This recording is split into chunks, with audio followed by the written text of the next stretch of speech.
আপনার কারণে আমরা সাধারণ মানুষ মোটেও ভালো নেই। কিসের ভালো আনলে?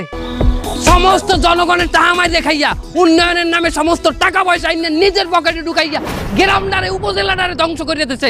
ওই সাবেক চেয়ারম্যানে যদি আমি পাইতাম, ওরে পিড়াইয়া ওর চামড়া ছেল্লা এই জনগণের আমি জুতা বানাই দিতাম। আয় আয় তুই আয় আমারে জোটার যে পিটাইতে আয়। তুই কি মনে হচ্ছ? হ্যাঁ, আমি এখনো রানিং চেয়ারম্যান, তুই আমারে গালাগালি দাও মাউ আর হ্যাঁ, আয় তুই গায়াত দিবি বলে আয় আমার ধারে আয়।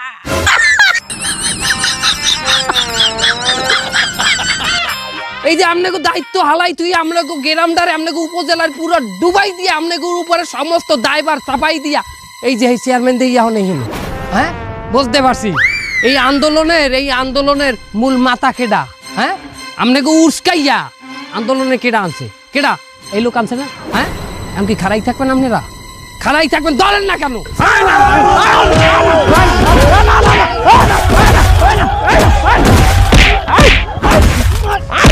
এই দেশের মানুষের বিবেক যতক্ষণ জাগ্রত না হবে ততক্ষণ পর্যন্ত এই দেশের উন্নয়ন হবে না।